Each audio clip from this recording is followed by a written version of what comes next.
Hello, cooking enthusiasts. What we're going to do for you today is a vegetarian shepherd's pie. Now, traditionally, this used to be called cottage pie, and they used to utilize ground lamb as the main meat in the dish. Then over time, the people have gone to a more inexpensive cut of meat, which is ground beef. However, this isn't going to use any of those, obviously, as a vegetarian version. We're going to use Impossible Burger as the meat and change up the green ingredients just a little bit to make it more veggie friendly. But come along with me and let's get started.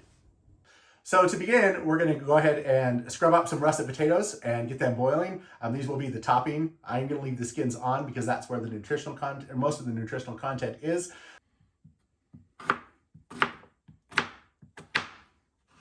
So now I have the potatoes heating on the stove. I'm going to bring those to a boil and you can cook them for about 20 minutes right now. And then the rest is really chop intensive. So there's a lot of chopping involved in regards to peppers, carrots, fennel, some kale, onions, and green peppers.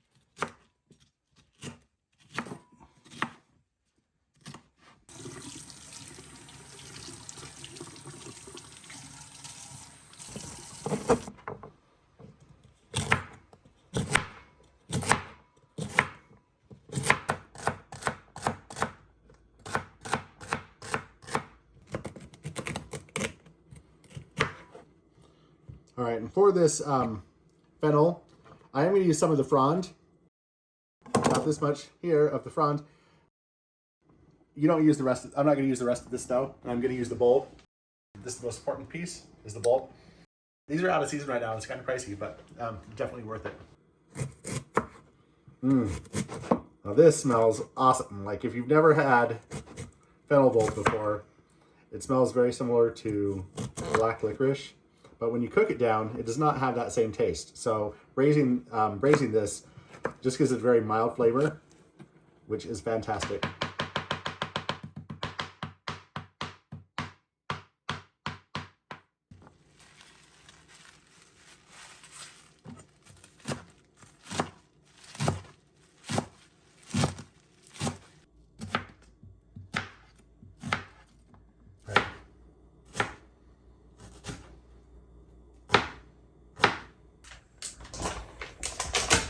All right, so to the 8 potatoes that I have here, stick of butter, probably about a half teaspoon of garlic powder,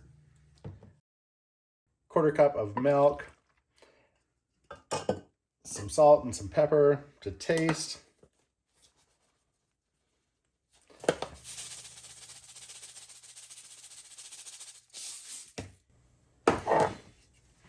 And then I'm just gonna hand mash this. Now, feel free to use a mixer if you want to use a mixer. Otherwise, you get a small little workout, which is totally fine as well. Okay, so I have a couple of tablespoons of olive oil, and to that, I'm going to add the Impossible Burger. Okay, and to this, just gonna salt and pepper this. This meatless meat, it's very similar to ground beef, like truly like the flavor, the texture, everything.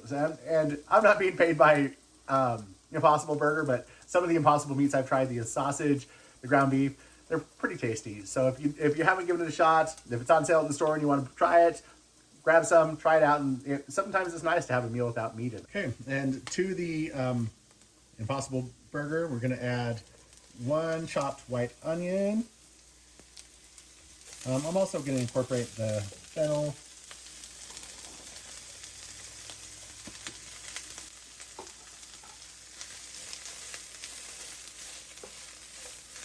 The green pepper. There's 1 green pepper, about a cup of carrots, a half cup of celery. And we're just going to cook this down for a minute until these vegetables start to get tender. All right, the vegetables are starting to get soft, but I'm going to go ahead and add some of the spices. So this is about a teaspoon of thyme. I'm going to do about a half teaspoon of powdered rosemary and some parsley, And salt and pepper to taste as always. I've already put the salt and pepper in just a second ago. I'm going to put in a handful of mushrooms here. Well, maybe a handful and a half. Mushrooms as much as you like. And a handful of, well, two handfuls of kale. Let's just stir this in. Okay, now that the vegetables started to wilt down and they've gotten a little more soft, I have some double concentrated tomato paste. I'm going to use about, this is about 5 ounces. I'm probably going to use like 2 or 3 ounces of this. And then I'm going to incorporate the flour into this and cook this down for about a minute until the tomato paste starts to get dark.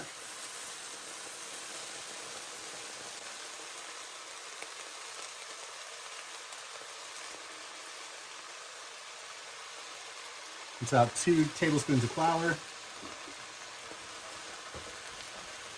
To the tomato paste and flour that I just put in here, I've currently added 1 cup of vegetable broth, and just going to stir this and incorporate that in. This is kind of be a gravy for it. I think I'm going to add 1 more cup of vegetable broth to make it 2 cups total though. As you can see, I've incorporated in the vegetables with the gravy pretty much, and really we're just getting these to cook down. We want to make sure the vegetables are soft. I'm going to taste the dish to make sure that the flavor is where I want it to be. It's important to do this again throughout.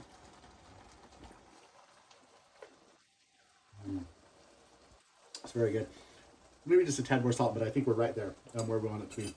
So to this, I'm just going to put like about a half cup of corn in here, and also about 3 cloves of garlic, which I have mashed together here. All right, and this is our filling pretty much.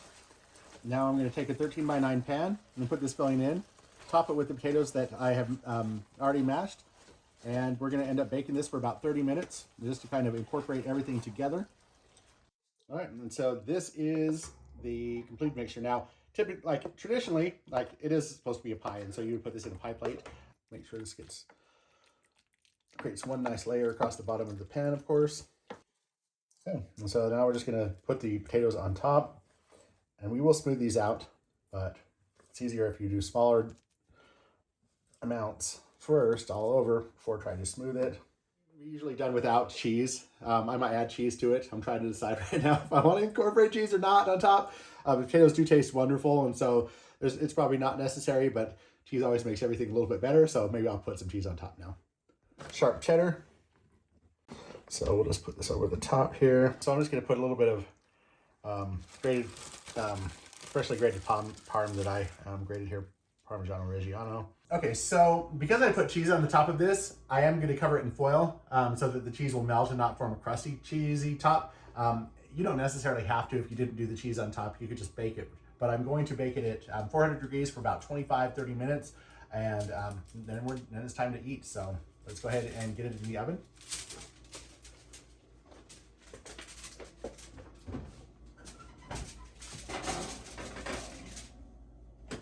So now we've been cooking the shepherd's pie at 400 degrees for about 25 minutes. I'm going to go ahead and pull that out of the oven now.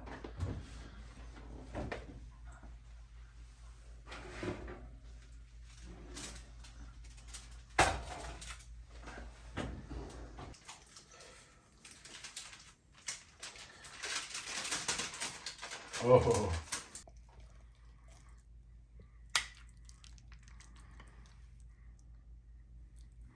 The flavor of this is delicious.